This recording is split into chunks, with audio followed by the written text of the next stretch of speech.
Sahlan wa marhaban bikum and welcome to the Iftar Drive right here on Salam Media. My name is Lukman Skink, and of course we'll be in your company until just after until Iftar in Johannesburg. And of course, on the program we take you around the world. We take you to Palestine, and of course we begin the program right now with our first interview. And of course, this is going to do with Tigray. Now, the war in Ukraine has opened our eyes to the unequal way the rest of the world responds to human tragedy. The Ukrainian refugees are now welcome in Europe and America more readily than any other people displaced by war, famine, or even hardship. Now, the recent remark by WHO chief Dr. Tedros Ghebreyesus that the world is not treating the human race the same way is a reference to the amount of care, attention, and headlines devoted to crises affecting Black lives in comparison. Now, the ongoing emergencies in Ethiopia, Yemen, and Afghanistan, as well as Syria, have been overshadowed by the global hashtag I Stand With Ukraine campaign. Now, Dr. Tedros once again reminding the world that the grave threat to human life posed by the Tigray crisis.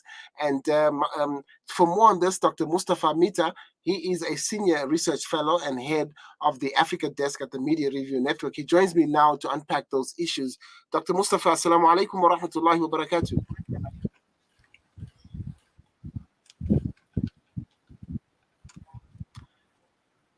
Assalamu alaikum, Dr. Mustafa. Are you there? Can you hear me? I can see you. I hope you can hear me.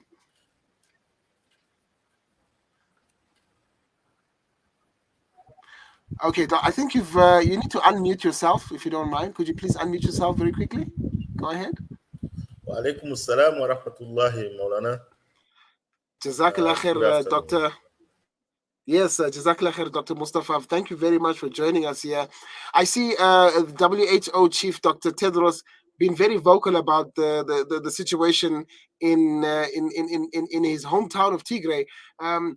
Just for the sake of those viewers that are not very familiar with the situation there, in terms of background, why are Ethiopian and Eritrean forces laying siege to Tigray?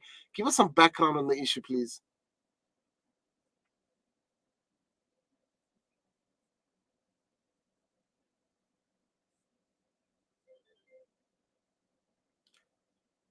Dr. Mustafa, you're still muted. Could you mute your mic again? Thank you.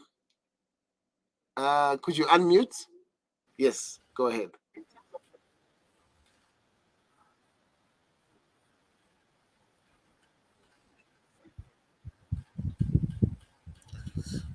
Well, the background to the conflict in Ethiopia is a very complex one.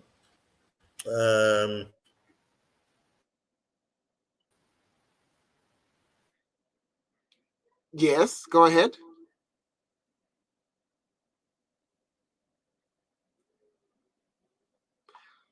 Okay, we seem to be having some technical difficulties. I'm going to ask Nasreen if she could maybe talk to Dr. Mustafa. Perhaps we could do this via the telephone, and maybe it will be much easier for us. We're talking to Dr. Mustafa Mheta. He's a senior research fellow and head of the Africa desk at Media Review Network. And he's talking to us there about the situation in Tigray and why Dr. Tedros has seen it fit to speak out against what he feels is the unfair treatment of or the unfair response to humanitarian crisis. Dr. Tedros Ghebreyesus is saying that this is the issue of white lives versus black lives, talking about how he needs to be blunt and honest, that the world is not treating the human race the same way. He says that some are more equal than others. And when he says this, it pains him. And because he sees it, it's very difficult to accept, but it is happening. And he talks about the situation in Tigray. A truce was declared some three weeks ago, and since then only 2,000 trucks should have been able to enter, but so far only 20 trucks have arrived, and people are dying of starvation.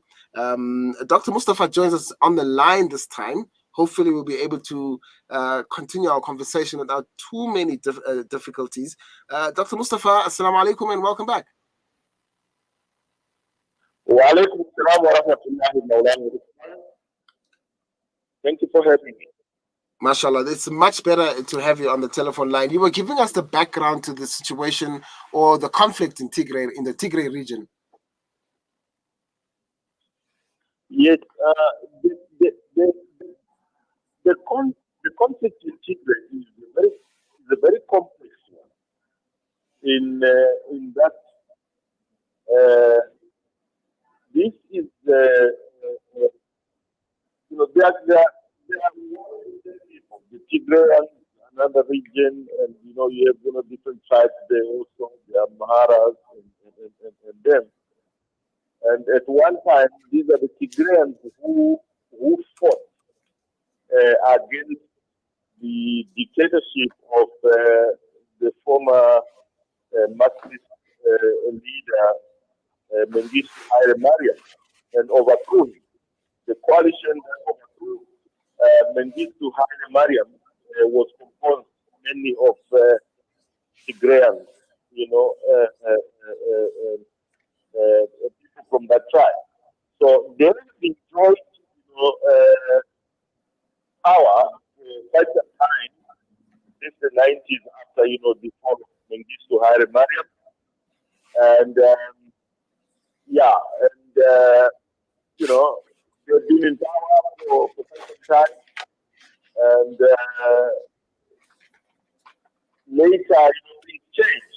And there is now, I think, a broad government that is not very much, tribally, linked, balanced, government of with other, Ethiopians,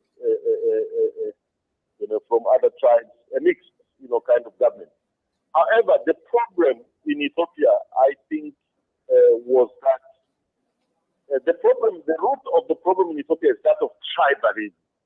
From Ethiopia, we learned a lesson of, that how bad, tribalism is. That one tribe thinks that they are better than the other tribe. That, has proven, to be a disaster when we look at the situation that is going on now in Tigray. So these guys, when they were when they were removed from power, they did not disarm. They kept their militia. You see, it's like I would say the South African example is those Bantustans that the white people had created with armies and this and then you see some of those armies had not disbanded and they kept their weapons, etc., etc. Just to fight for another day. So Okay. this is the problem that I see in Ethiopia, and Okay. it's a disaster. Okay. Thousands, I mean, millions of people have been displaced. Countless scores of people have, countless number of people have died. But the good thing is that about 3 weeks ago, some sort of a truce was agreed upon, and during the truce, it was expected that quite a lot of aid is going to now come to the area of Tigray where it is needed the most, because those people have been under siege for quite some time now. It's been almost 17 months that this conflict has continued. Yes. But lo and behold, only 20 trucks. Why are people not so? Right. Yes. Why are people not so keen on helping out, or at least why are the humanitarian community ignoring the suffering of the people of Tigray? Well, the problem is clear. It's very clear, and that is to do that no one cares about Africans. And where I agree with Dr. Tedros when he speaks that no, this smacks of racism. That there are other people who are more important, and of course he mentioned in particular the white and black divide. That is very clear. This is very clear here. No one worries about, no one cares about, Africans. No, no one. The events in Ukraine have overtaken Africa already. I tell you, as I speak now, I'm in Mogadishu. Mm-hmm. There has been a very devastating. I'm in Mogadishu, Somalia now. The what called the drought. There's been a long, going on drought here in Somalia. And there are a lot of untold sufferings. People are dying of hunger. Animals are dying of hunger, but no one talks about it. No one talks about it. So is the Tigrayan thing. The focus now is on Ukraine. The British Prime Minister, actually, the government of Britain offered Britons who are willing to take on board into their houses Ukrainians, that each one of them will receive 350 pounds per person that they take into their home, from the government. You can see, how important, race now becomes here. As we speak also,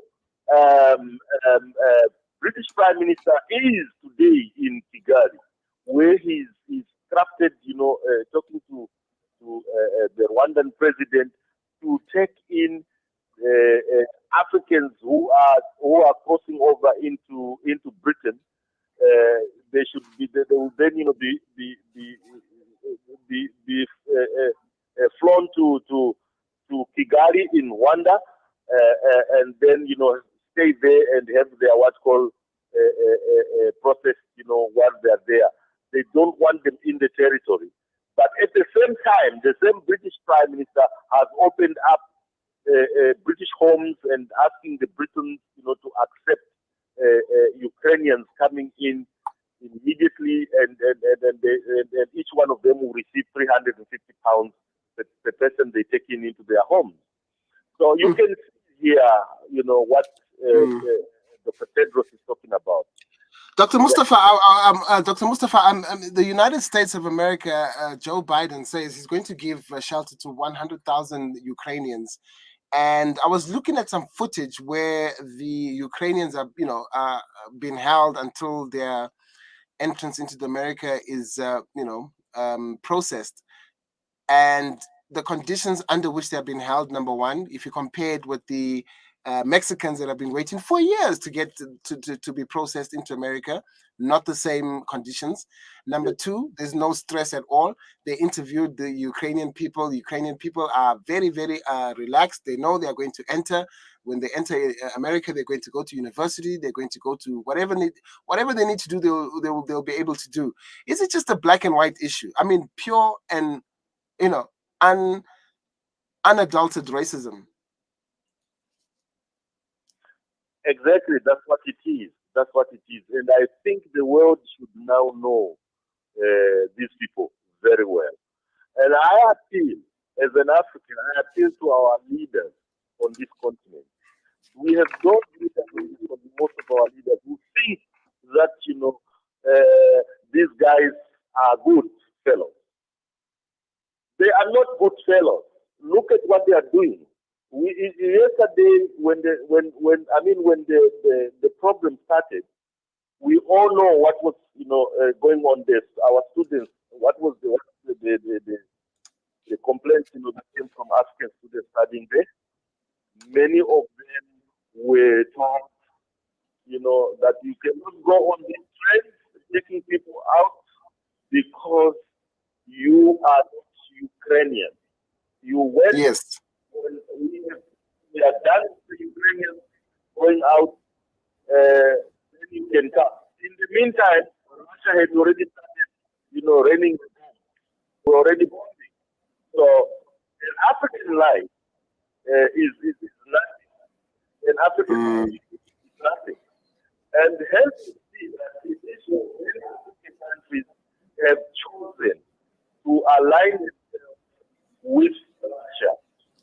Okay? Russia. Because of the perceived racism that we see coming from the West. It's very clear. Yemen. How many children are dying every day in Yemen because of this war? And there's nothing Yemenis are dying of hunger, serious malnutrition there, and no one cares. To say Right. already, Yes. today, America has offered 800 million in military aid, and billions have already been given to Ukraine in terms of humanitarian aid, etc. These other things besides military equipment. So even the banks, the World Bank and them, imagine they're giving already loans to a country which is at war, and they are giving them loans already. You understand? That just shows us that we're forcing ourselves, and those African leaders who actually think that the West is they are our partners, they're just wasting their time. Don't force yourself unless you are saying you are, unless you don't know that you are suffering from what they call the Stockholm syndrome. It's a disease, and they need to seek medical help. Our African leaders need to seek medical help on that, because they actually think people are our liberators. They are not our liberators. These will remain as usual. Our oppressors, they oppressed us. They've been oppressing us. They brought us into slavery. We were slaves. They made us, toil in their what called build their industries in America and elsewhere. And no, thank you. We lost millions across the seas dying. No reparations. Okay, no reparations at all. And yet, Dr. Mustafa, I want to let me ask you this. We have the World Health Organization chief, Dr. Tedros himself, Ghebreyesus, saying and calling out these, the hypocrisy of the Western nations. He's calling them out, and he is the head of the WHO. Do you think his high profile is going to prick the consciousness of the rest of the world and make people think, oh, you know what, or even make people change their behavior? Because I mean, he is the WHO Director General. Yeah, but what I'm telling you, I'm sorry to say that he's not going to be around for a long time. They will remove him very soon. He's passed on their names, and they put him there, so they will remove him. So are you saying, Dr. Mustafa, that it's a case of Africa, you are on your own? Yes. I think Africa is Africa. We need to capacitate our own institutions, ourselves, and be masters of our own destiny. I'm telling you, this issue of thinking that our problems will be solved from elsewhere, especially from the Western countries, our colonizers, the former, oppressors, we are wasting, our time. It's high time Africa should actually look within itself to solve, most of these problems, or else we are doomed, to failure. These people, they didn't care about us. They've shown it, and many times they've shown it. This is not the first time. They've shown it on numerous occasions that they don't care about Africa. They don't care about the Arabs also, except their oil. Okay, the Arabs, they want only their oil, but as the rest, they don't like them. They don't like them. Even though I know themselves, the Arabs might think they are superior than Africans or other what. No, what they don't know is that those people just want their oil and their money, and that's all. And besides, outside of that, nothing more. So they don't count them. Also, you can see what is going on in Yemen. You can see. Dr. Mustafa, I'm afraid we've run out of time. We're going to have to leave it at that. Dr. Mustafa Mheta, Senior Research Fellow, Head of Africa Desk at Media Review Network. He joins us there from Mogadishu on the line. A very impassioned realization of what is happening on the world stage, and he's echoing the sentiments of Dr. Tedros Ghebreyesus, WHO Director General, saying that, when it comes to humanitarian response, it seems like the world is using color or the world is unfair, bringing our time to 25 minutes to 5 p.m. Central African time. Very thought-provoking discussion. What are your thoughts on that? Please send us a WhatsApp on 061 766 0355. I think that topic is provocative enough for you to want to have a say on the issue, and that's 061 766 0355. Right. It's 24 minutes to 5 p.m. Central African time. We're going to take a short break, but before we do, Sentio is an ethically based asset manager that is focused on delivering superior risk-adjusted returns for their clients, regardless of market conditions. Now, for more information on the Sharia investment products, visit their website, www.sentio-capital.com, and start saving towards your investment goals today. Sentio Capital Management. Invest for good. Sentio Capital Management is an authorized FSP.